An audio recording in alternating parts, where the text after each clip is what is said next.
pra chama de meu lar, alguém que pudesse ser meu par na dança da vida. Não achei quem me aceitasse como sou. Tanta bagunça eu fiz, me perdi em ilusões, mas agora que eu me lembrei, voltei a ver. O mundo nada me dá, creio na tua palavra que diz: tenho-vos preparado lugar. Mas agora que eu me lembrei, voltei a ver. O mundo nada me dá, eu creio na tua palavra que diz: tenho-vos preparado lugar. Procurei um lugar pra chama de meu lar, alguém que pudesse ser meu par na dança da vida. Não achei quem me aceitasse como sou. Tanta bagunça eu fiz, me perdi em ilusões, mas agora que eu me lembrei, voltei a ver. O mundo nada me dá, creio na tua palavra que diz: tenho-vos preparado lugar. Mas agora que eu me lembrei, voltei a ver. O mundo nada me dá, creio na tua palavra que diz: tenho-vos preparado lugar.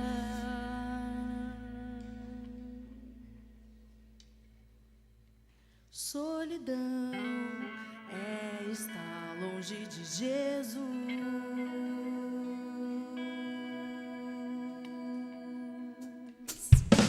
E eu não estou mais.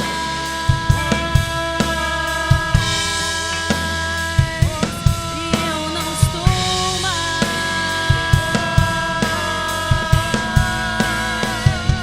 E eu não estou mais. E eu não estou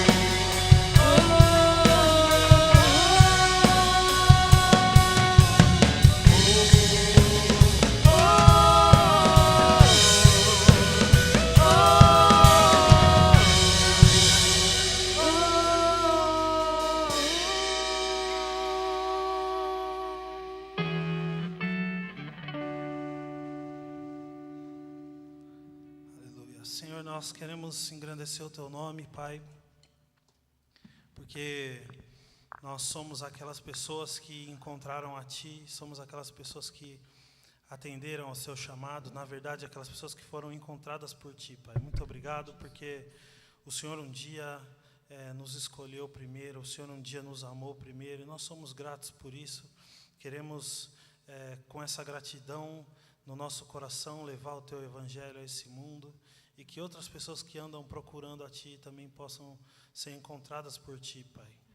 Em nome de Jesus é o que nós oramos e pedimos, Pai. Abençoa a nossa vida, abençoa esse culto, e que ele seja agradável ao Teu coração e que também nos abençoe, Pai. Em nome de Jesus. Amém. Boa Vamos noite. ficar em pé? Opa, desculpa. Peraí, eu sou pequenininha, ele não me viu aqui. Boa noite, irmãos. É muito bom ter vocês aqui com a gente na nossa conferência missionária. É a segunda conferência com o mesmo título, Missão Urbana, Você em Ação. Mas não é a segunda conferência missionária da IPI de Jundiaí. Já falei isso para quem estava à tarde, está ouvindo de novo agora, né? Mas é o sentimento do nosso coração, né? Que missão é para todos nós. Por isso, Missão Urbana, Você em Ação, tá bom? Agora sim, Aba. Vamos ficar em pé, irmãos?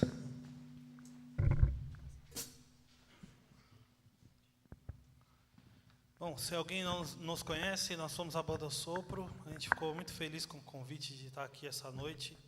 Para nós é sempre uma alegria poder compartilhar da palavra de Deus através das músicas.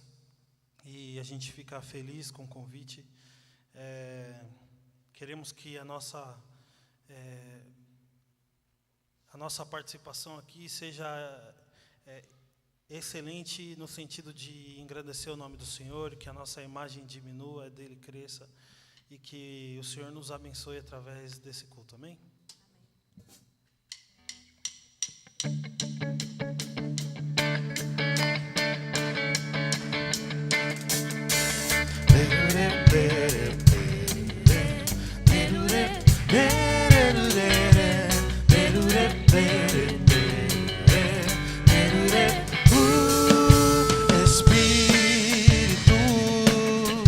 Enche a minha vida, enche-me com teu poder, pois de ti eu quero ser. Espírito, enche o meu ser.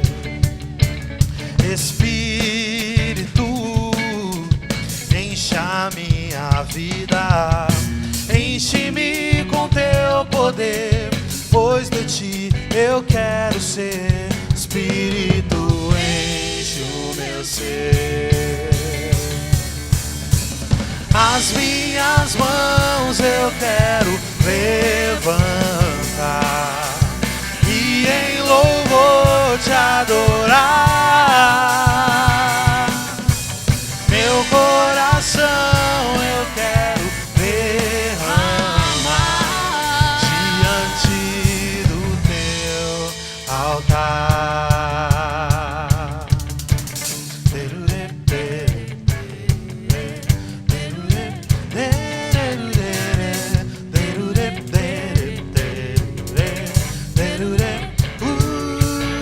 Espírito, enche a minha vida, enche-me com teu poder, pois de ti eu quero ser. Espírito, enche o meu ser. Espírito, enche a minha vida, enche-me com teu poder, pois de ti eu quero ser. Espírito, enche o meu ser. As minhas mãos eu quero levantar e em louvor te adorar. Meu coração eu quero derramar diante do teu altar. As minhas mãos eu quero levantar e em louvor te adorar. Meu coração eu quero derramar diante do teu altar, diante do teu altar, diante do teu.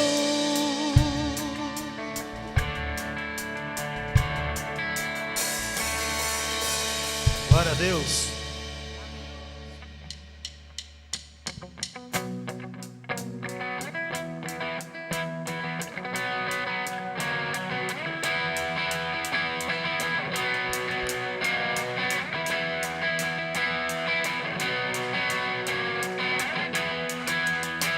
Poderoso Ele é, Poderoso Ele é, Criador da terra e céu. Criador da terra e céu. Poderoso Ele é, Poderoso Ele é, Criador da terra e céu. Criador da terra e céu. Não há palavras pra dizer sobre tua glória, teu poder, o teu amor me faz vencer. Sempre cantarei, Deus de poder, Deus de poder, Deus de poder, Deus de poder, Deus de poder, Deus forte, Deus forte, sempre cantarei, Deus de poder.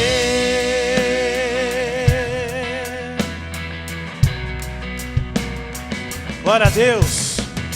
Poderoso Ele é, Poderoso Ele é, Criador da terra e céu, Criador da terra e céu. poderoso Ele é, Poderoso Ele é, Criador da terra e céu. Criador da terra e céu. Não há palavras pra dizer sobre tua glória, teu poder, o teu amor me faz vencer. Sempre cantarei, Deus de poder, Deus de poder, Deus de poder, Deus de poder, Deus de poder, Deus forte, Deus forte, sempre cantarei, Deus de poder, Deus de poder, Deus de poder, Deus de poder, Deus de poder, Deus forte, Deus forte, sempre cantarei, Deus de poder.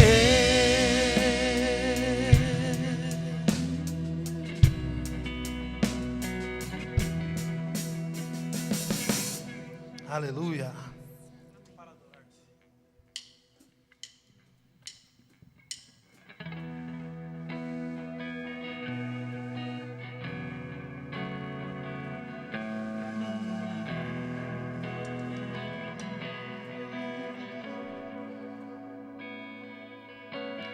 Luz do mundo, vieste à terra pra que eu pudesse te ver. Tua beleza me leva a adorar-te. Quero contigo viver.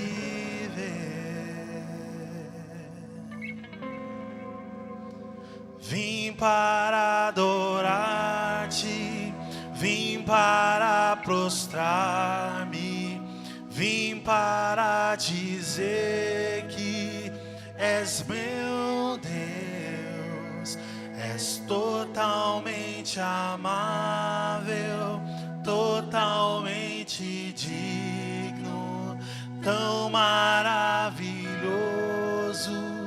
para mim.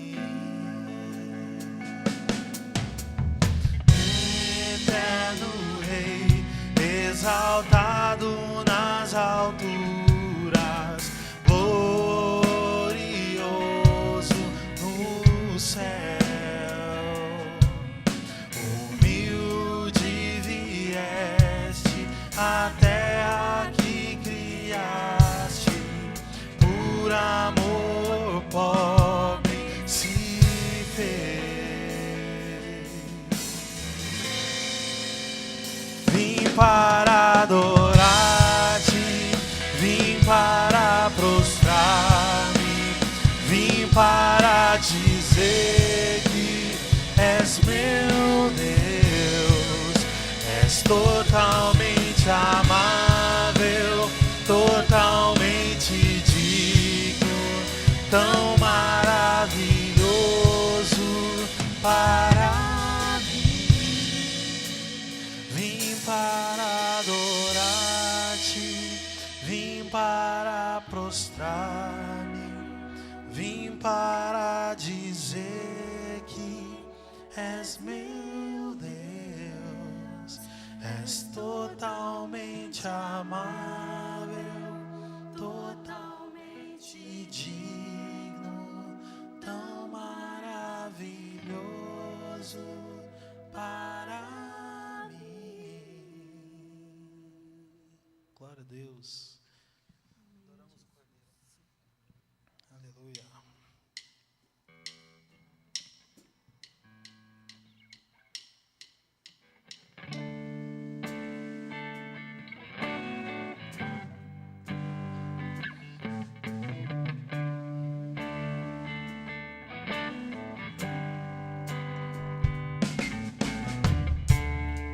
Adoramos o Cordeiro, adoramos o Rei dos Reis, adoramos o Cordeiro, adoramos o Rei.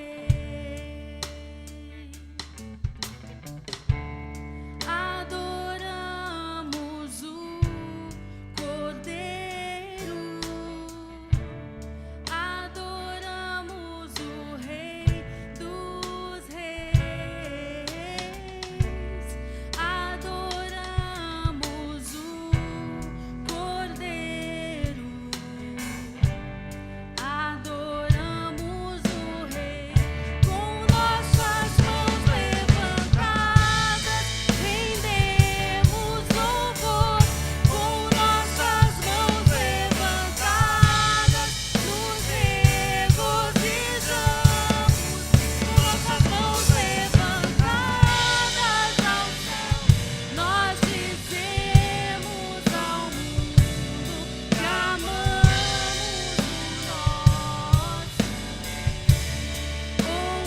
o nosso Rei. Oh, oh, oh, nós amamos o nosso Rei. Oh, oh, oh, nós amamos o nosso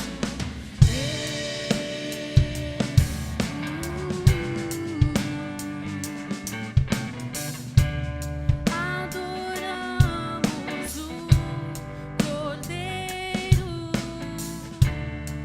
adoramos o Rei dos Reis, adoramos o Cordeiro, adoramos o Rei. Com nossas mãos levantadas, rendemos louvor. Com nossas mãos levantadas, nos regozijamos.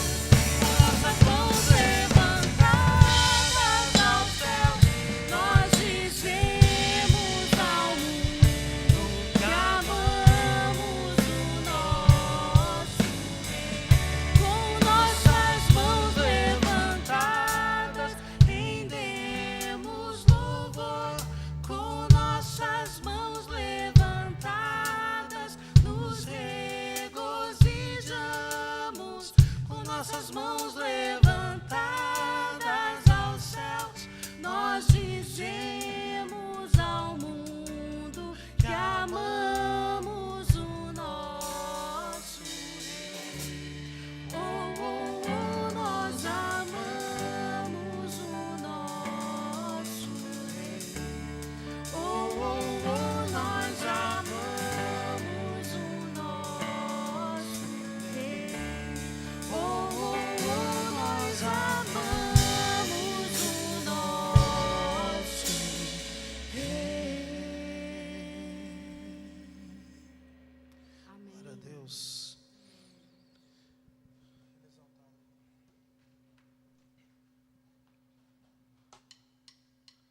Se os irmãos quiserem se sentar para esse último cântico, fique à vontade.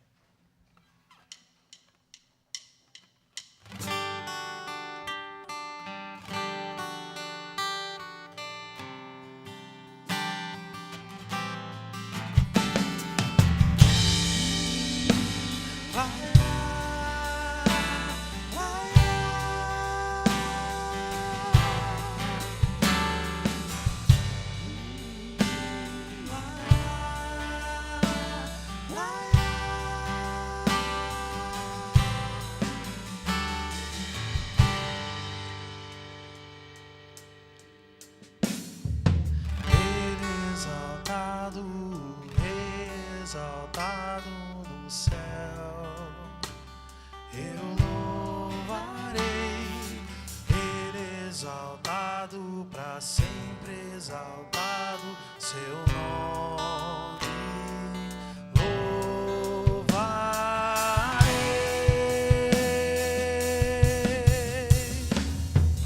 Ele é o Senhor, sua verdade vai sempre reinar.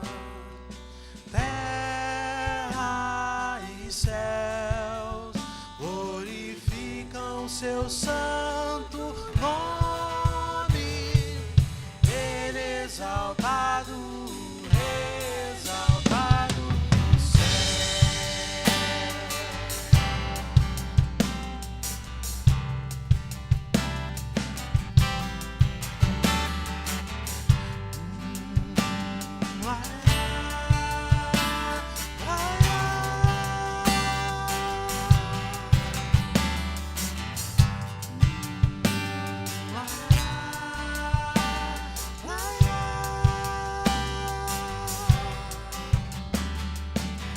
Ele exaltado, exaltado no céu. Eu louvarei, Ele exaltado, para sempre exaltado, seu nome louvarei.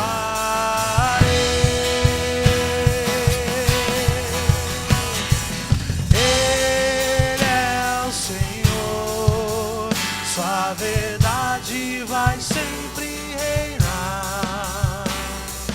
Terra e céu glorificam seu santo nome. Ele exaltado, exaltado no céu. Ele é o Senhor, sua verdade vai sempre reinar. Terra e céu glorificam seu santo nome. Ele exaltado, exaltado no céu.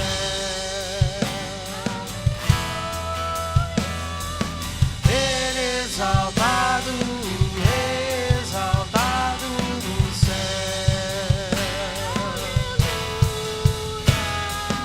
Ele exaltado, exaltado no céu.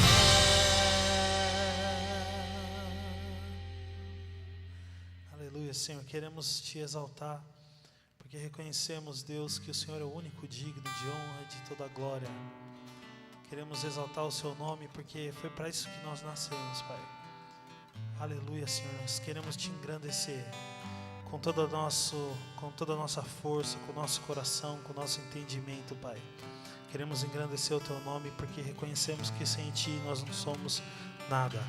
Muito obrigado pela oportunidade que nós temos de estarmos aqui e de ter a certeza de que o Senhor habita no meio dos louvores e ouve o nosso louvor, ouve a nossa adoração. Muito obrigado, Pai. Nós agradecemos em nome de Jesus. Amém.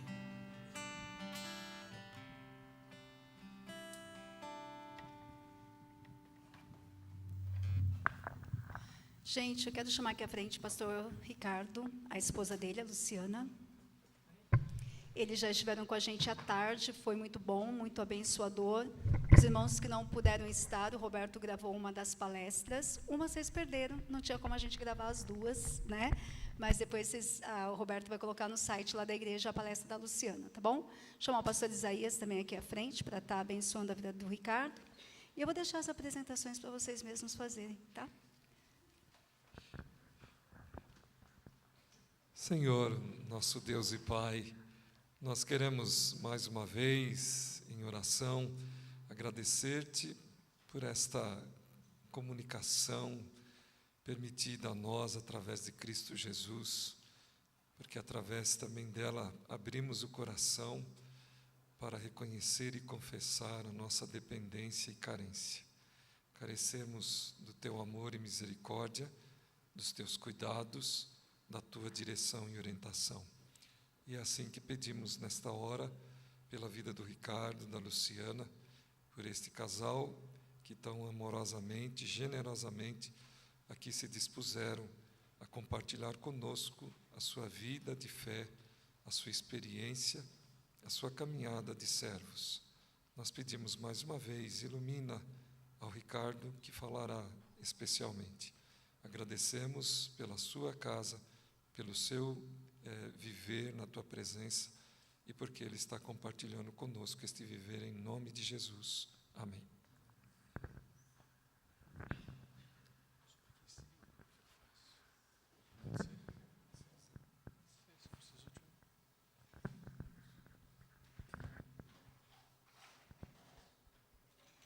Será que ele pega o controle, pega lá? Daqui?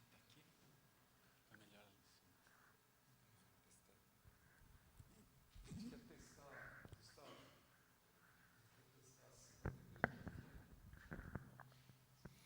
A era da tecnologia, né? Enquanto eles acertam lá, vamos ver se funciona.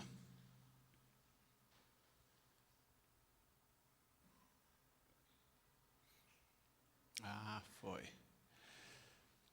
Não foi.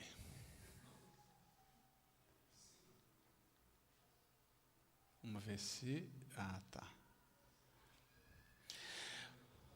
Vamos ver aqui. Qualquer coisa eu subo ali. Não sei o que é mais fácil aqui, né? Se aqui fica mais perto. Bom, meu nome é Ricardo Maquino. Eu já contei um pouquinho o meu sobrenome, que a minha mãe foi mãe solteira, se casou quando eu tinha 4 anos, e ela casou com um filho de japonês. Por isso que vocês estão vendo os meus olhinhos puxados, né? Eu cresci dentro da colônia, muito influenciado, então, pelo lado do meu pai, né? Os meus avós nasceram no Japão, vieram, né, para o Brasil, tiveram os filhos. Cresci influenciado pelo budismo de um lado, e do lado da minha mãe a gente tem, como todo bom brasileiro, a gente diz que é católico, não praticante, mas o meu avô teve um profundo envolvimento com Umbanda e Candomblé, chegando a ser pai de santo, e depois toda a família sendo influenciada. Eu fui a primeira pessoa em toda a minha família a se converter. Então, foi um processo muito complicado, o começo da minha caminhada, mas aquilo que eu experimentei em Jesus fez toda a diferença na minha existência. Uma das coisas até mesmo que me levou ao seminário foi, de uma certa forma, o meu incômodo em ter morado em São Paulo. Eu nasci em São Paulo, capital, mas nos meus primeiros 17 ou 18 anos, nunca um cristão, nunca um evangélico falou de Jesus para mim. E eu tinha vários amigos ao longo da vida que eram cristãos, que eram evangélicos. A primeira pessoa que me falou de uma forma clara, pessoal, a respeito do evangelho, isso me levou à conversão e mudou a história da minha vida. Eu me senti muito incomodado a pensar em quantas pessoas, e eu estou falando em 1986, alguns ainda nem eram nascidos aqui, né? Eu fiquei pensando, puxa vida, eu moro em São Paulo. Nós temos, talvez, na cidade de São Paulo, milhares de igrejas. Quanta gente, seja no Brasil, seja em São Paulo, no Brasil ou no mundo, ainda não ouviu o evangelho de uma forma clara, pessoal e completa. Isso foi um pouco o que me levou a repensar aonde eu gostaria de investir a minha vida. Isso me levou ao seminário e tem, nos últimos 25 anos, movido o meu coração no desafio do pastoreio e do ensino do evangelho. De manhã, à tarde, nós conversamos um pouco sobre o desafio de nós fazermos missões ou continuarmos a fazer missões a níveis mundiais. Mas uma das coisas que nós não podemos esquecer dentro do processo é que nós somos desafiados a fazer, sim, missões urbanas. E talvez a gente pudesse pensar um pouquinho qual é essa relação, quais são os nortes, quais são as orientações. Mas deixa eu apresentar essa linda família. Os meninos tirem os olhos, por favor, tá bom? Mas brincadeira à parte, eu e a Lu, nós somos casados há 24 anos, o ano que vem vamos fazer 25 anos. E aos feinhos que nem eu, uma esperança para o seu coração, porque assim, a Bíblia diz que dinheiro a gente ganha, mas a esposa é herança do Senhor, né? E Deus foi muito generoso. Meu sogro sempre dizia, ele é muito piadista, ele falou, meu filho, é muito caminhão para muita areia para o seu caminhão. Eu falava assim, não tem problema, eu dou várias viagens, né? E graças a Deus, Deus tem nos abençoado. Nós temos 2 filhas, a Carol com 19 e a Mari com 14 anos. Eu comecei o ministério, apesar de morar em São Paulo e ter frequentado o Seminário Jovens da Verdade. Eu comecei o ministério em Bauru, fiquei em Bauru há 9 anos, foi lá onde nós plantamos a nossa primeira igreja. Depois de 9 anos, nós fomos para Belo Horizonte, mais 5 anos lá. A Belo Horizonte já era uma igreja bem maior, terceira igreja presbiteriana. Voltamos para o estado de São Paulo e, há 9, nós nos envolvemos num outro projeto de plantação, só que na cidade de Indaiatuba. 2009, nós começamos o trabalho, 2012 foi organizado e hoje a gente vive o processo de consolidação. O grande desafio do resgate do entendimento da missão urbana deixa eu subir. Vamos ver se aqui melhora.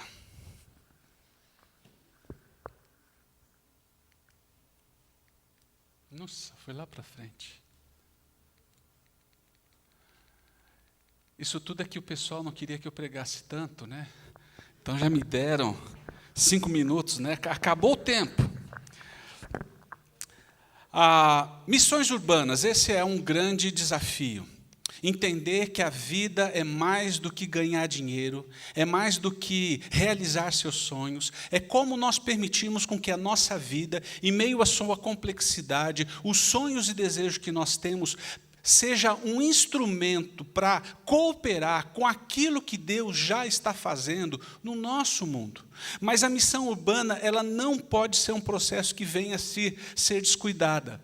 Marcos capítulo 16, versículo 15, podem ler para mim, por favor?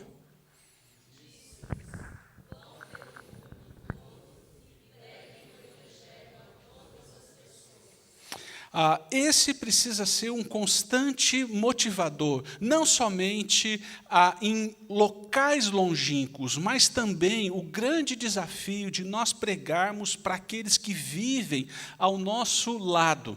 Uma das coisas muito marcantes que aconteceram no século passado foi o fato de muitos países, por exemplo, como a Inglaterra e os Estados Unidos, enviarem missionários. Especificamente a Inglaterra enviou muitos missionários para a China, para a Índia, para a África. A grande crise é que depois de 30 anos, quando alguns desses missionários começam a se aposentar e voltam, o que eles começam a perceber é que a igreja não tinha feito a tarefa de casa. E a Europa inicia o processo de distanciamento de Deus, porque a igreja começa a achar que missões é aquilo que se fazia na Ásia, mas não havia o compromisso ou o entendimento de que Deus deseja usar a nossa vida para abençoar o nosso vizinho, o nosso familiar, o nosso amigo na escola.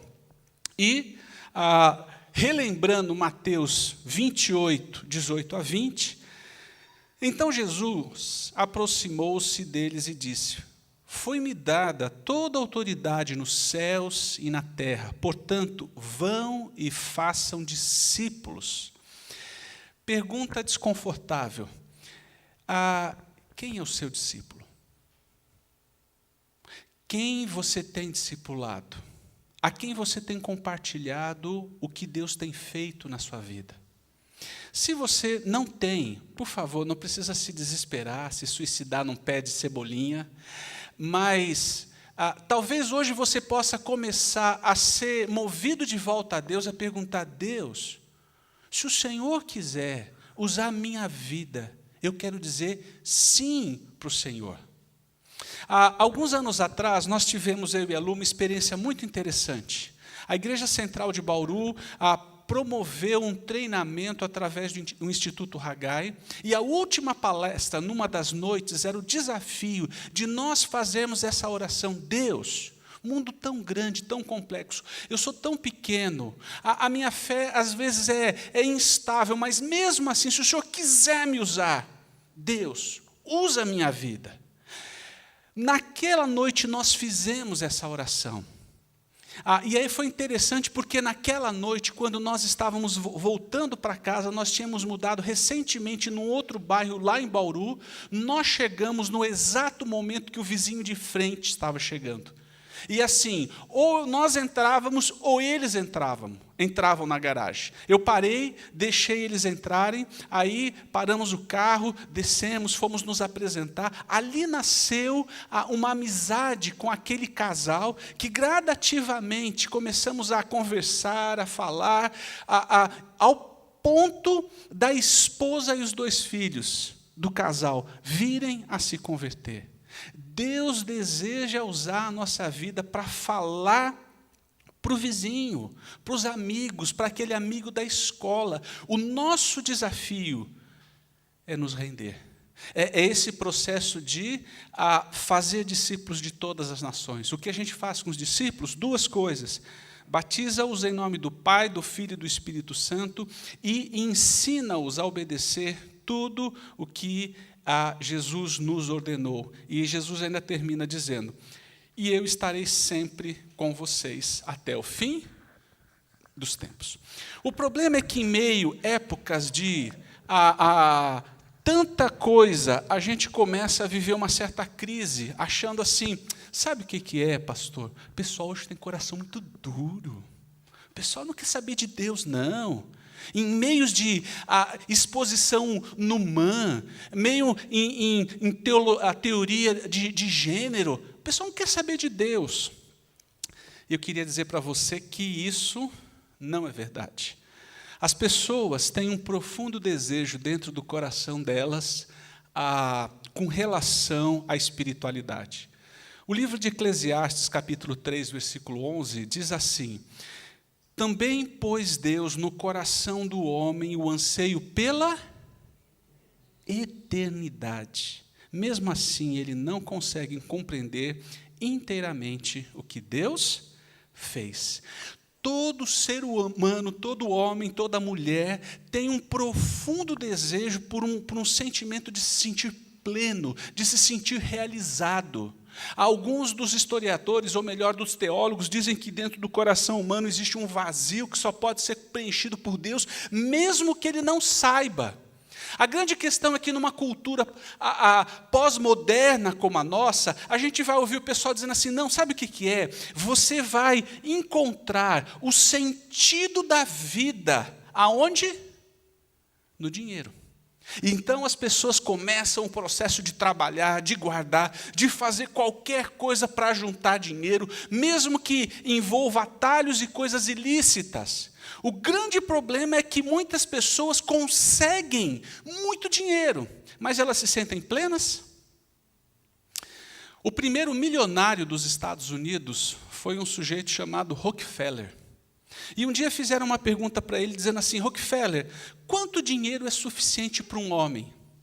E a resposta dele se tornou emblemática. Ele diz assim, mais $1.000. Como que uma pessoa pode ter num apartamento, como se fosse um bunker, 51 milhões? Porque ele vai dizer, mais R$1.000. Nunca é suficiente, e a pessoa acumula, e isso não traz o sentido da vida, ou esse sentimento de plenitude. Mas aí, a gente vai ouvir dentro da nossa cultura, dizer assim, não, sabe o que é? É que você, na realidade, vai se sentir plenamente completo quando você encontrar a sua cara metade, a sua alma gêmea. Né? E lá Fábio Júnior, alguns começam dentro desse processo e a busca da sua alma gêmea. Mas aí a paixão esfria, eu acho que eu entendi errado, os sinais das estrelas, então parte para o segundo casamento, terceiro, quarto. Quando a pessoa está lá no sexto relacionamento, ela vai se sentindo completamente partida, mas eu não encontrei a minha alma gêmea. Ou a gente começa a ouvir, não, na realidade, sentido de vida acontece quando nós ganhamos processo de estudo. Tem que estudar, menino. Vai estudar, menina. O que você está fazendo aqui agora? Não é aquela coisa assim? O vestibular está chegando. Tem um Enem aí. E as pessoas começam. E depois da faculdade não é suficiente. Você precisa da pós-graduação. Você precisa do MBA. Você precisa do mestrado. E o problema é que alguns vão se lançando nesse caminho, tentando sentir-se pleno, e quando ele está no pós-doc, ele continua com crises, e não sabe muitas vezes como tratar. Aí, a gente ainda vai ter dentro da nossa sociedade dizendo assim, não, o trabalho é o que dignifica o homem. Não que o trabalho não seja uma coisa boa, criada por Deus. O trabalho já existia antes da queda. Eu sei que alguns sonham, começam a trabalhar, já estão sonhando com aposentadoria. E pode esquecer, tá? Porque a minha geração acho que não vai enxergar, quanto mais algumas de vocês aí. Mas, quantas pessoas trabalham?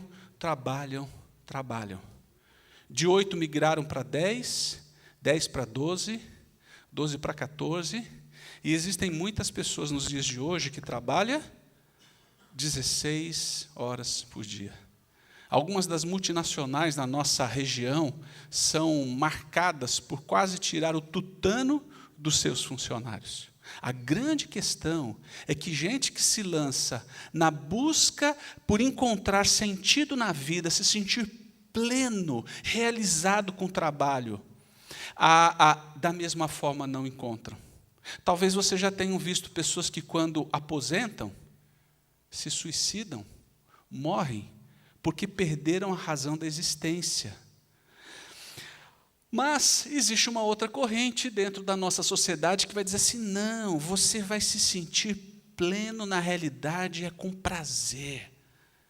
E aí, cada vez mais, as pessoas se lançam à busca de todo o processo de prazer.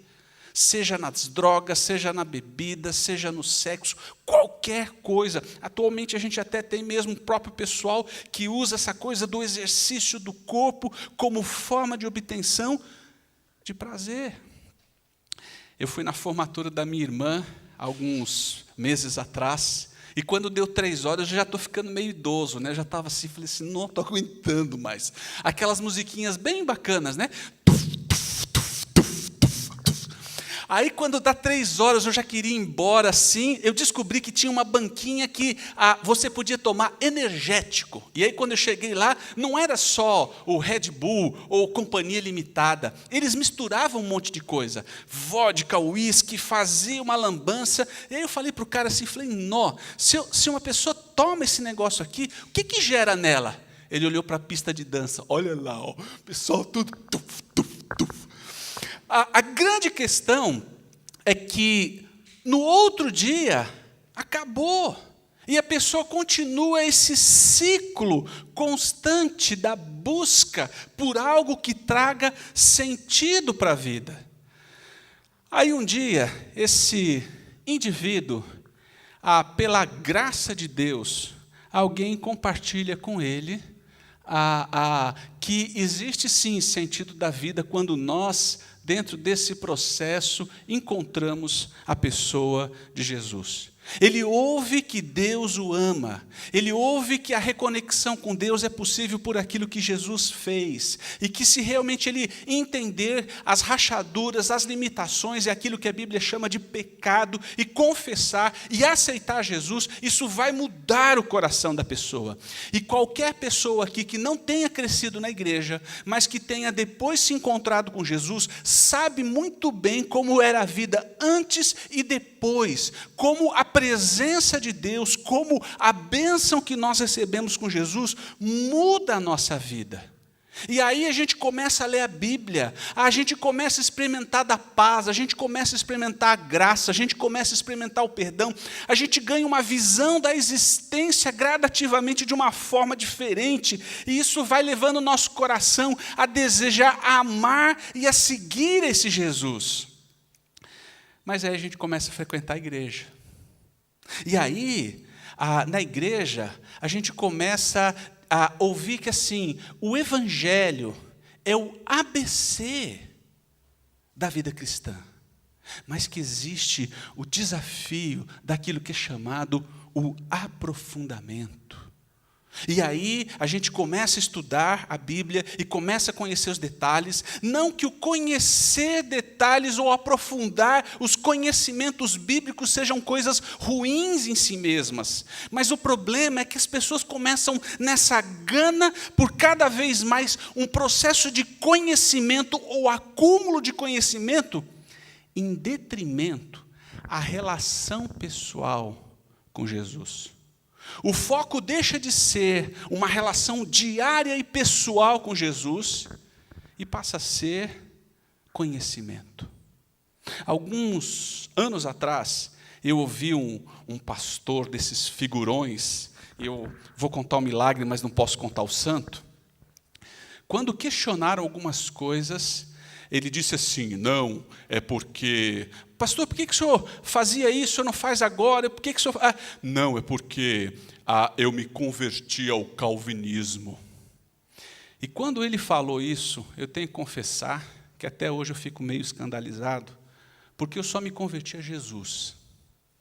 Nenhum sistema doutrinário, nenhuma estrutura pode ser mais importante do que o senhorio de Jesus sobre a nossa vida. Quantas são as pessoas hoje que conhecem muito da Bíblia, mas nada de Deus? Conhece da cultura evangélica, o linguajar, o se comportar, mas não tem um pingo de santidade por viver na presença de Deus. E se você faz esse processo do aprofundamento em detrimento em detrimento da relação para com Deus, isso vai levar o seu coração a um processo de distanciamento. É por isso que hoje nós temos uma grande quantidade de pessoas que se dizem evangélicas, mas o evangelho eles não sabem o que é. O evangelho não faz diferença na vida deles. E a grande crise é que se eles estão distante da cruz, muito mais distante de pessoas que ainda não ouviram o evangelho, aí realmente a nossa sociedade olha para essas pessoas e fala assim, nossa, eu não entendo o que ele fala. Ele fala uma língua que não faz o menor sentido. E aí a pessoa ainda diz assim, como não faz sentido? Quer ser salvo ou não? Mas que salvo? Não quer ser salvo? Então compra um ventilador, porque no inferno é quente. E aí, cada vez mais, a gente vai tendo esses discursos onde as pessoas não conseguem entender o evangelho de uma forma clara e pessoal. Qual que é o grande desafio do discipulado, ou até mesmo do próprio processo de viver missões urbanas? É fazer tudo.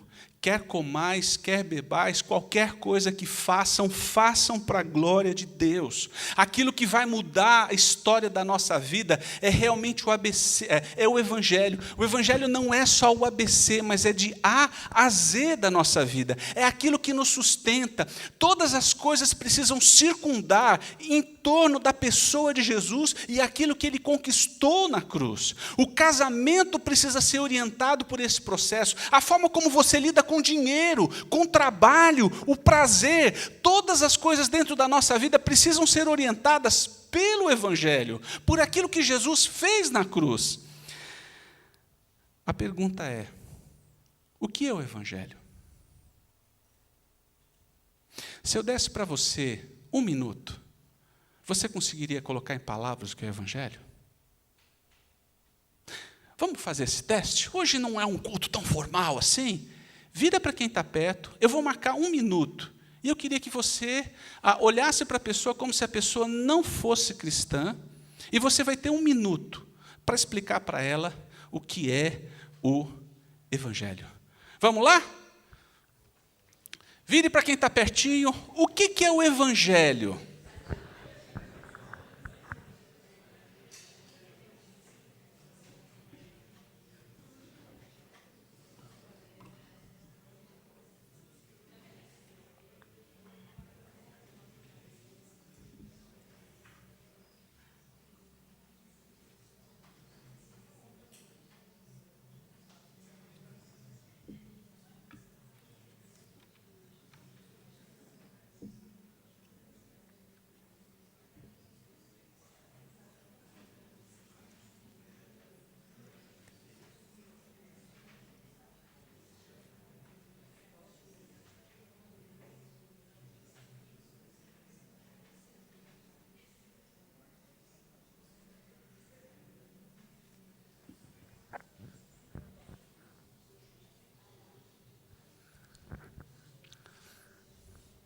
Pessoal rápido aí, menos de 1 minuto, alguns precisaram aí, ó. Quando nós pensamos no Evangelho, o Evangelho era alguma coisa tão comum para a igreja do primeiro século, para os discípulos, para os apóstolos, que o Evangelho ele nunca é descrito, nós não encontramos muitos textos. Você vai encontrar 524 vezes o Evangelho sendo citado no Novo Testamento. Evangelho, uma boa notícia. Né? O Evangelho, é normal a gente ouvir, Jesus entrou, andou de cidade em cidade pregando o Evangelho. Isso é muito comum. E era tão fácil o entendimento do que era o Evangelho que a gente tem poucos textos que componham todos os elementos daquilo que é o Evangelho. 1 Coríntios, capítulo 15, de todos é o texto que melhor tem organizado todos os pontos do que é chamado aquilo que nós temos como Evangelho. Capítulo 15, versículo 1 diz assim: Irmãos, quero lembrar-lhes o evangelho que lhes preguei, o qual vocês receberam e no qual estão firmes. Por meio deste evangelho vocês são salvos, desde que se apeguem firmemente à palavra que lhes preguei. Caso contrário, vocês têm crido em vão. Versículo 3, os irmãos.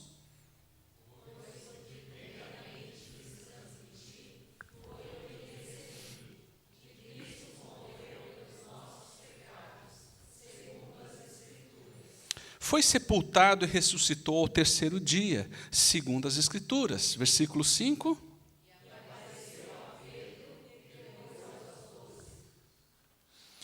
Depois disso, apareceu a mais de 500 irmãos de uma só vez, a maioria dos quais ainda vive, embora alguns já tenham adormecido.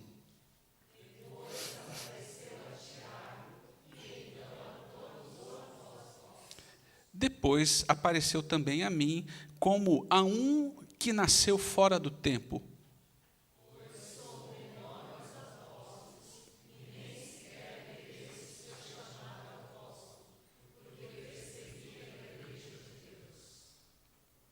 Mas, pela graça de Deus sou o que sou, e sua graça para comigo não foi inútil. Antes trabalhei mais do que todos eles, contudo, não eu, mas a graça de Deus comigo.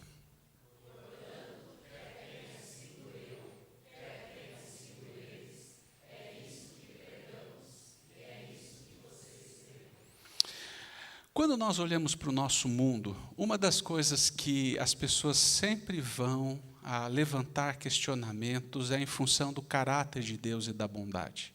Principalmente vivendo em tempos de tantas catástrofes. Houve um filósofo inglês do final do século XVIII, chamado David Hume, que tem uma famosa frase que diz assim: ou Deus é todo-poderoso, mas Ele é indiferente ao sofrimento humano, ou Deus não é todo-poderoso, mas Deus é amor, mas Ele não é todo-poderoso, porque Ele não pode impedir.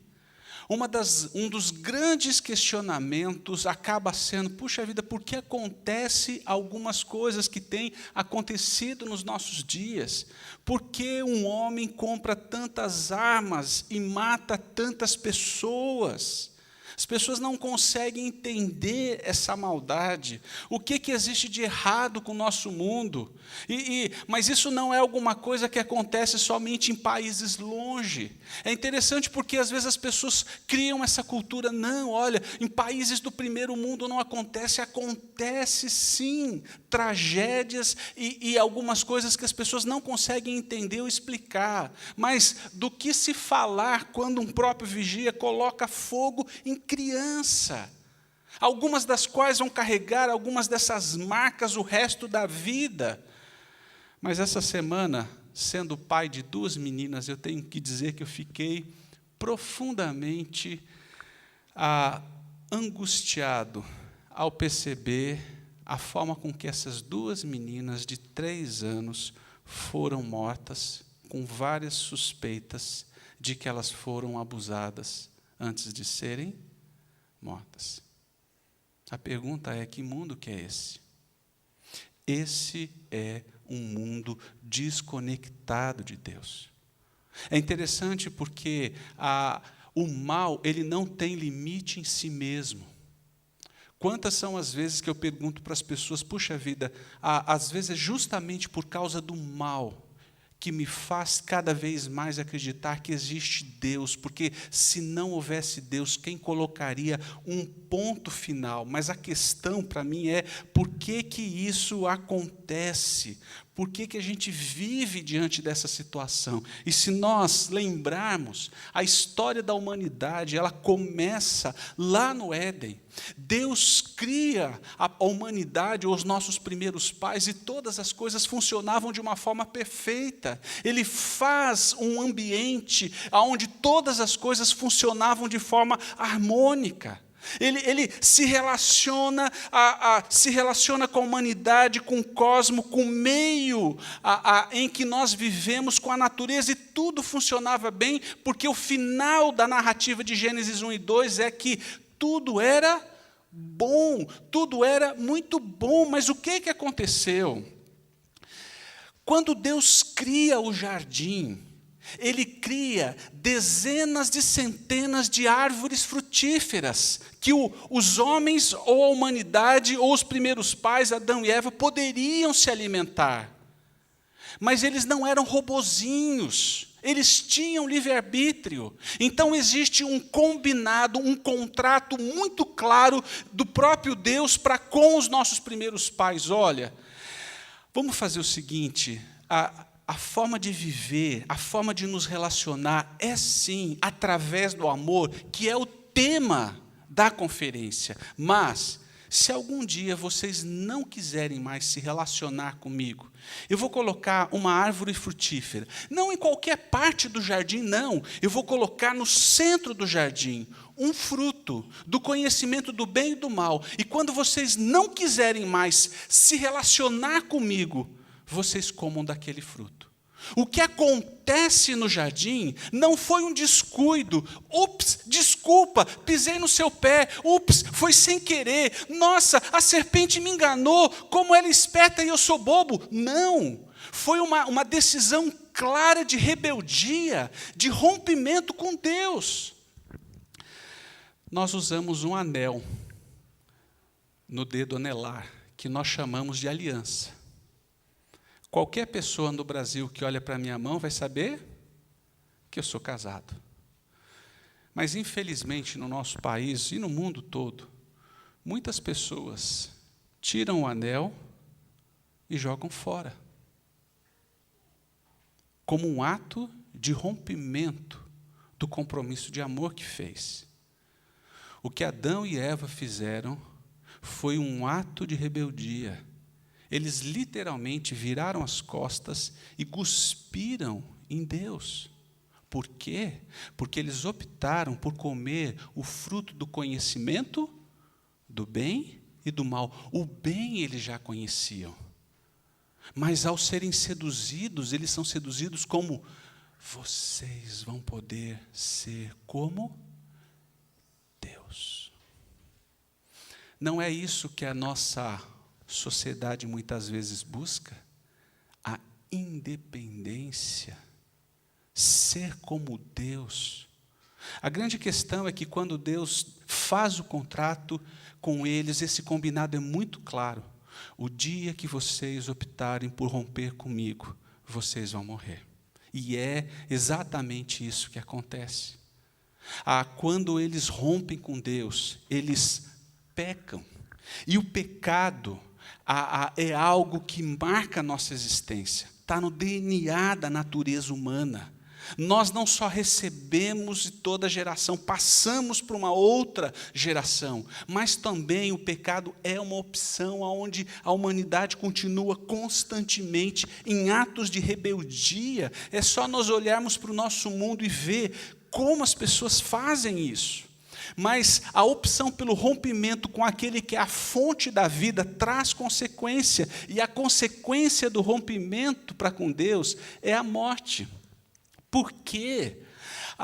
Porque no momento que ele se desconecta, a primeira coisa que acontece é a morte espiritual, perde a conexão com Deus, perde a capacidade de ouvir. E isso automaticamente traz a morte física.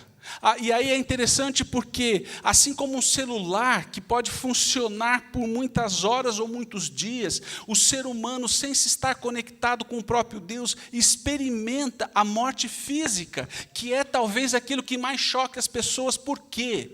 Por que a morte humana é alguma coisa que nos choca? Por que a morte é algo que nos choca? Os animais não são assim. O elefante, quando sabe que vai morrer, o que ele faz? Ele caminha para o cemitério. Né? Mas eu costumo pensar, tem que ser, né? Porque quem quer conseguir carregar um bichão daquele? Né? Mas vocês já viram os pinguins, e principalmente os pinguins reais? Via de regra, por ano, a mamãe pinguim coloca um ovo. Mas acontece, às vezes, dela colocar 2 ovos. Ela põe os ovos e vai pescar. É o pai que fica chocando. Ela pesca, pesca, pesca. Imagina, se você tivesse tido gêmeos, o que você faria nesse processo? Provavelmente pescaria mais para alimentar os 2 filhotes. Mas a mamãe pinguim não faz isso. Ela vai e pesca para alimentar um pinguim. E quando ela volta, ela escolhe qual que ela acha que é o mais forte. E o outro ela deixa morrer de fome. E se você colocar no YouTube, ou no Discovery, ou a Animal Planet, você vai ver lá como é chocante para a gente. Mas como que uma mãe faz isso? Porque a morte não é alguma coisa que choca os animais, mas a gente é. E quem já perdeu alguém querido sabe como a dor da morte é terrível. Nós não fomos feitos para a morte. Puxa, mas por que Deus pesa a mão de estar dessa forma? Porque Ele é um Deus reto e justo. Deus é um Deus santo. Não tem como voltar à presença de Deus sem que isso nos contamine. Nós não temos como mais entrar na presença de Deus tendo rompido com Ele. Aí a gente vai falar, mas que absurdo, por quê? Nós temos aqui na rua os fios de alta voltagem, 44 mil volts, 38 a 44 mil volts passam por esses fios. Por isso que precisa desse transformador gigante para transformar a tensão em 110 e 220. Se você entrar na presença, se você tocar num fio de alta tensão, o que acontece? Você morre. Nós não temos como voltar à presença de Deus sem que isso consuma a nossa existência. Por isso que a gente vai ouvir o próprio autor de Hebreus dizendo que a gente pode ter coragem de entrar no santo do santo, no sumo espaço, ou no espaço santificado, porque nós fomos lavados pelo sangue do Cordeiro. Mas até isso acontecer, nós somos contaminados, e sendo Deus um Deus reto, um Deus justo, um Deus santo, não tem como haver o pagamento do pecado, a não ser com a morte. E aí, diante do desespero, diante do vazio da existência, o que o ser humano começa a fazer é tentar fazer todo tipo de forma de comprar os favores divinos, aquilo que é chamado de obras. E aí a gente começa a acender vela, a gente começa, alguns aí, colocar animal na rua, começa a fazer peregrinação. Mas essas coisas não compram o favor de Deus. Porque as nossas mãos estão contaminadas pelo pecado. E nada do que a gente possa oferecer para Deus pode comprar de volta a reconexão. A gente está numa fria. Nós vivemos nesse mundo mal diante dessa situação. Isso é o que a Bíblia chama, quando nós pensamos no Evangelho, a primeira parte, a má notícia. O problema com a má notícia é que, numa sociedade tão consumista como a nossa, ninguém quer ouvir notícia ruim. Só quer ouvir a parte boa da notícia. O problema é que, se você não ouvir a notícia ruim, você vai valorizar muito pouco aquilo que Jesus fez por você na cruz. E, às vezes, eu ouço pessoas hoje que ousam dar ordem para Deus, ousam tratar Jesus como se fosse um upgrade na sua vida, e não Senhor e Salvador. Dentro do compartilhar o Evangelho com as pessoas, com o amigo, eu não vou apontar para a pessoa, mas eu vou apontar para a minha vida. Eu tinha rachaduras, eu tinha limitações, eu tinha crises, mas quando eu entendi a boa notícia, isso gerou transformação. Eu não sei se vocês já pensaram nisso. Todas as religiões do mundo, vou dizer isso de novo, todas as religiões do mundo, quem faz sacrifício? O ser humano. Algumas religiões, sacrifícios de vidas humanas. O cristianismo é a única religião no mundo que é a própria divindade que faz sacrifício. Mas é interessante porque, quando nós olhamos para a má notícia, o coração se enche de um profundo desejo de nós tentarmos resolver esse mundo com as nossas próprias mãos. E aí, deixa eu sugerir para você um bom filme. Em inglês ele tem esse título, Não Olhe de Perto, Segredos por Trás dos Olhos. Em português ele vai ser traduzido por Olhos da Justiça. Ele não representa bem o título, porque, na realidade, o que acontece é que a Julia Roberts, ela é uma agente do FBI, juntamente com a Nicole Kidman e com o A.J. Ford. E aí, um dia ele é chamado para investigar a morte de uma menina. Um corpo de uma menina que foi encontrada numa lata de lixo na frente de uma mesquita. E quando eles chegam lá, eles descobrem que, na realidade, é a filha da Julia Roberts. Ela se enche de raiva, eles prendem o indivíduo, mas o grande problema dessa situação é que eles prendem, mas como ele era informante do FBI, logo em seguida ele é solto. E aí é muito interessante, porque dentro do filme, o que eles dizem um para o outro é isso aqui, ó. O A.J. Ford fala assim: vamos matá-lo. E a Julia Roberts, como mãe que perdeu a filha, diz assim: a pena de morte seria muito pouco para ele. Meu tempo está longo, eu vou pular o vídeo e vou deixar depois vocês procurarem na internet para assistir, mas eu vou precisar contar o spoiler para vocês, desculpa. Né? Se você já assistiu, mas se você não assistiu, vou ter que contar para você. O que acontece é que esse moço é liberado, ele sai da Polícia Federal, né, do FBI dos Estados Unidos, e esse cara some. O A.J. Ford, ele sai do FBI, vai trabalhar, na realidade, numa outra base, e ele, por 13 anos, fica procurando esse miserável, de alguma forma, em foto, até encontrá-lo. E quando ele volta de novo à mesma cidade, fala: encontrei o sujeito que tinha fugido já faziam 13 anos. A Nicole Kidman, que é a chefe, diz assim: mas e se não fosse, a gente pegar tudo? Mas a Nicole Kidman pergunta para o outro: mas por que você está se empenhando em fazer tanto isso? E ele diz assim: porque naquela tarde, era aniversário dela. Eu ia comprar o bolo de aniversário e ia buscá-la. Mas eu me atrasei, fiquei trabalhando e não fui buscá-la. e ela foi enganada e foi morta. Se eu não tivesse me atrasado, ela não estaria morta. Eles tentam e prendem esse sujeito que é muito parecido com o assassino. Mas aí acontece uma coisa muito marcante no filme. A Julia Roberts chega para os dois e diz assim, gente, não, esse não é o cara. Mas eles falam, como que você tem certeza disso? Ela diz assim, porque 13 anos atrás, eu prendi o cara e eu o matei.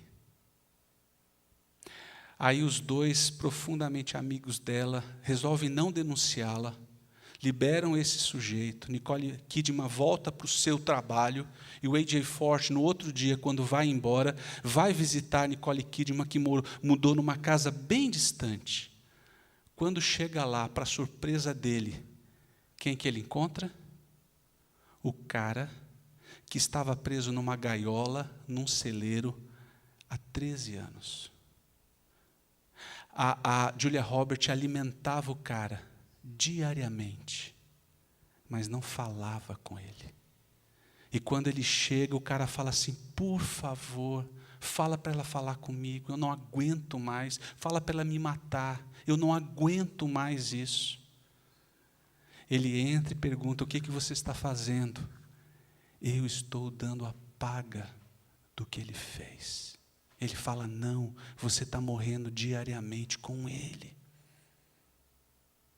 Ele tira a arma, coloca em cima da mesa, ela pega a arma, mata o indivíduo e ele enterra o corpo.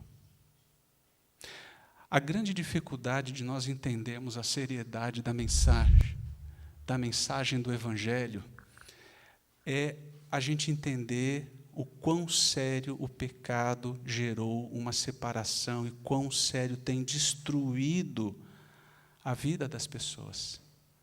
Quantos casamentos continuam morrendo diariamente? Quantos jovens estão aí usando todo tipo de droga? Quanta gente enganada por tantas mentiras do diabo continua a dar passos para o inferno? Nós precisamos entender que nós somos missionários a viver nesse mundo como ministros de Deus, a compartilhar aquilo que Deus fez por nós. E o que Deus fez por nós? Ele nos trouxe uma maravilhosa notícia. O Filho do Homem veio buscar e salvar o que estava perdido. Entrou na história o próprio Deus vendo o nosso sofrimento, o que Ele faz? Ele decide na eternidade esse processo juntamente com o Pai, o Filho e o Espírito Santo. Talvez no processo de caminhada algumas pessoas vão dizer assim, nossa, mas esse Deus Pai é muito mau, como que Ele deixa o Filho morrer? Talvez a gente pudesse parar um minuto e pensar, quem sofreu mais na cruz? O Filho? Ou o Pai, que tinha poder para intervir, mas por amor a nós, permite com que o Filho morra? Se você já assistiu o filme do Mel Gibson, que é quando Jesus morre, quando Ele diz, está pago, tetelestai, a cena do filme começa a subir, ela borra, fica embaçada e cai uma lágrima, como se Deus estivesse chorando. Na eternidade, o Pai, o Filho e o Espírito Santo planejaram o pagamento do nosso resgate. E isso faz toda a diferença. O amor de Deus é algo tão grande que Ele vai ser um amor substitutivo. Ele vai morrer no nosso lugar. Por isso que, quando nós pensamos no próprio Cristo e entender, Ele precisava nascer de uma virgem. Ele não tem a herança pecaminosa, ele está no mesmo pé de igualdade de Adão. Por isso que a Bíblia diz que ele não somente nasce sem pecado, mas ele vive sem pecado, podia cair, mas não caiu, foi obediente até a morte, morte de cruz. Por quê? Para resgatar a mim e a você. próprio Deus que entra na história se vestindo de carne, na pessoa de Cristo, caminha para aquela cruz. E ali naquela cruz, ele recebe sim todo o pecado da humanidade. É lançado na conta dele, ele é punido, a ira de Deus é derramada sobre Jesus. Ele morre. Aí você vai dizer assim, mas ele era Deus. Gente, a morte de cruz era a pior morte, era uma morte que demorava 3 dias. Como alguém forte como Jesus, filho de um carpinteiro, morre em 6 horas. Quando disseram assim, não, ele morreu. Para de mentir, fura ele lá. Se você espetar, vai ver que é manha. E quando fura, sai água e sangue. Mas como morreu? O próprio centurião chega e fala assim, verdadeiramente esse era filho de Deus. Morre. Mas graças a Deus, não tinha pecado. E a prova de que foi aceito o pagamento é porque no 3º dia ele ressuscitou. E ele tem oferecido a todos os homens e a todas as mulheres a possibilidade da reconexão com Deus, a possibilidade do perdão dos pecados. Talvez, uma das coisas que a gente precisa pensar é, você realmente entendeu o que Jesus fez na cruz e quem Ele é? Que Ele é o próprio Deus. Você já o convidou para ser seu Deus, o seu Salvador? Se você não fez, talvez você possa fazer isso dentro do seu coração, dentro da sua mente, convidando. Mas, gente, isso que às vezes as pessoas nos ridicularizam, é a coisa mais poderosa que existe. Lá em Bauru, meu primeiro ministério, eu assumi um ponto de pregação e nós pintamos o muro da igreja e escrevemos Igreja Presbiteriana do Calvário. O vizinho, um senhor de 70 anos, viu, entrou, começou a ouvir o evangelho, se converteu. Um dia ele ouvindo a minha ladainha, 18 anos, morando em São Paulo, e nunca ouviu o evangelho. Ele falou assim, ô pastor, tinha idade para ser meu avô, e eu, 70 anos, e nunca ouvi o evangelho. Gente, quanta gente aqui na cidade de Jundiaí, aqui na região, talvez Deus deseje usar a sua vida como um missionário urbano. Mas, antes de sair falando de Deus para as pessoas, talvez o desafio é você falar com Deus sobre a pessoa. Porque o maior interessado na conversão e transformação de vidas é o próprio Deus. Ele já está trabalhando, nós somos chamados para colaborar. Mas a questão é, o seu coração está cheio de gratidão por aquilo que Jesus fez? Ou você tem aí vivido uma situação onde, tá bom. Aquilo que Ele fez faz toda a diferença na vida. Eu costumo dizer para as pessoas que assim, o que Deus me chamou para fazer, às vezes é pouco valorizado na sociedade. Aliás, quando eu digo que eu sou pastor, as pessoas já me olham. Eu já vi gente que puxou a carteira assim, o que você faz? Você conversa tão bem, você é engraçado, tem umas piadinhas meio sem graça, né? Aí chega aquela hora e falo assim, eu sou pastor. Eu lembro de um cara que puxou a carteira assim, pôs no bolso, falou, oi, querida! Recentemente eu vi uma coisa que foi muito bacana, que chegou um determinado momento, né, da conversa, e surge, o que você faz? Aí um pastor virou e disse assim, olha, se eu te contar o que eu faço, você me promete que vai continuar conversando comigo? Aí o cara falou, nossa, será que é um ladrão de banco? Será que que esse cara mafioso, né? Não, eu sou pastor. O nosso desafio é esse. Meu profundo desejo é que cada um de nós possa responder sim a Deus. Deus usa a minha vida. Deus sabe quem está sedento por ouvir a palavra. Que Ele conduza a sua vida até essas pessoas. Para isso, como nós lemos em 1 Coríntios, que a gente precisa ficar firme no Evangelho. Fique firme no Evangelho, se encontrando diariamente com o Jesus ressuscitado que nos perdoa, que nos liberta, que nos cura e nos transforma de dentro para fora.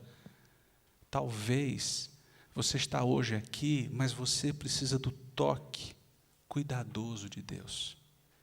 Talvez você possa dizer: Deus, eu não estou ouvindo mais o Senhor. Deus, na realidade, eu não tenho tempo para o Senhor. Mas, Deus, eu quero ouvir e perceber a sua presença. E para a gente terminar, compartilhe com os outros o que você recebeu em Cristo Jesus. Não é uma coisa complicada, é algo simples, mas consagre sua vida nas mãos de Deus para usá-lo como discípulo que faz discípulo. E eu queria convidar você a fechar seus olhos, a ter um pequeno momento, talvez para dizer: Deus, hoje eu que preciso de um toque do Senhor. O Senhor sabe como as coisas estão difíceis. Toca na minha vida, perdoa, traz graça, cura, intervém. Mas que ao mesmo tempo, se você conhece quem é Jesus, o próprio Deus que morreu no seu lugar, diga hoje para Ele: Senhor, se o Senhor quiser, usa a minha vida para abençoar a vida de outros.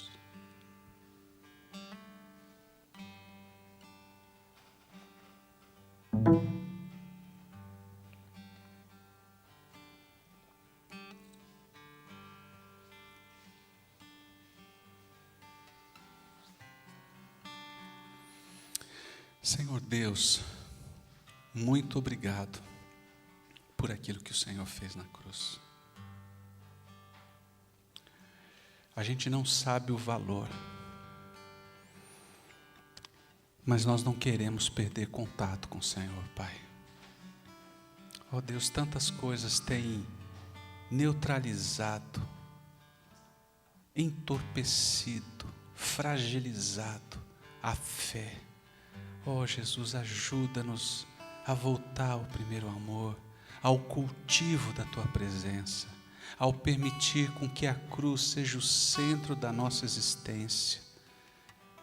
Deus, traz cura aos que estão precisando, traz ministração do Seu poder, traz libertação, traz graça. Possamos experimentar o poder do Senhor que anda conosco todos os dias. O Senhor é quem tem a última palavra e nada foge do seu controle. Mas Deus, humildemente, como povo Teu hoje, nós queremos colocar nossa vida no Teu altar. Se o Senhor quiser, usa a nossa vida. Senhor, que essa igreja, que as igrejas aqui representadas sejam instrumentos nas Tuas mãos, Pai. Que a gente possa ver gente sendo liberta, curada, transformada, perdoada, mas nós dizemos sim, eis-nos aqui, envia-nos para os nossos lares, para as nossas escolas, faculdades, famílias, para sermos instrumento de bênção e cura. Eu clamo ao Senhor, Pai, e clamo no nome de Jesus.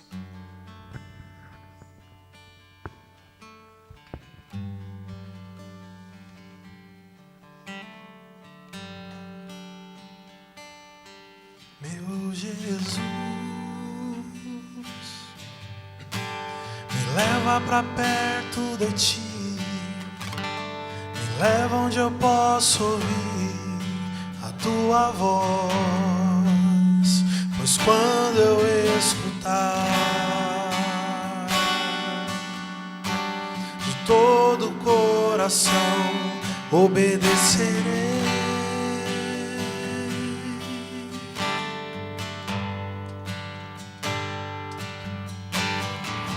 cura meu coração, faz de mim tua vontade, pois só na tua vontade eu posso me completar.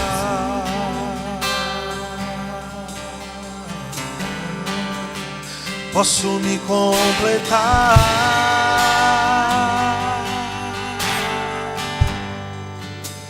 Me leva onde eu posso ouvir tua voz. Me leva onde eu posso ouvir tua voz.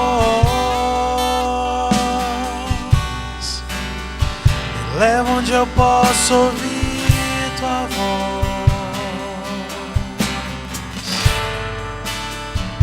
Aos teus pés,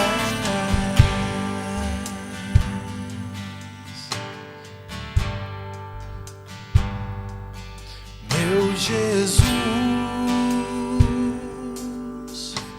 me leva pra perto de ti,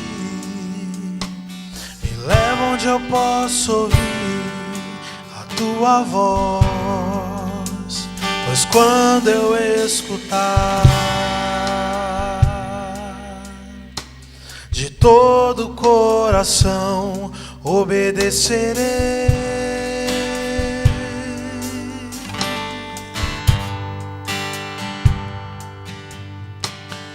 Cura meu coração, faz de mim tua vontade, pois só na tua vontade posso me completar, posso me completar, posso me completar.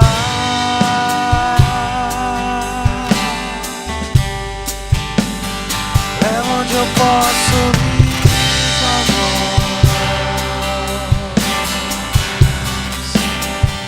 Leva onde eu posso ouvir tua voz. Leva onde eu posso ouvir tua voz.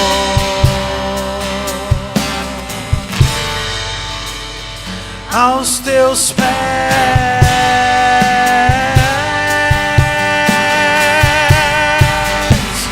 leva onde eu posso ouvir tua voz.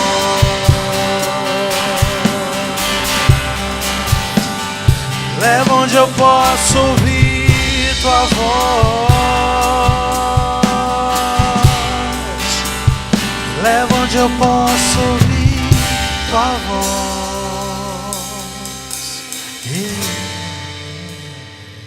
Os teus pés.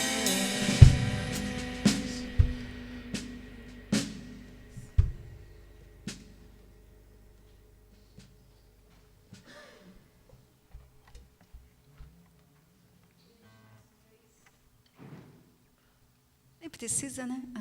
Quero agradecer a todos, apesar assim, né? Eu agradeço vocês, é sempre bom ter a presença de vocês com a gente, mas a gente é que tem que agradecer a Deus, né? Por poder participar de um momento igual a esse. Eu acho que o agradecimento aí, ele é de mão dupla, porque é muita bênção, né?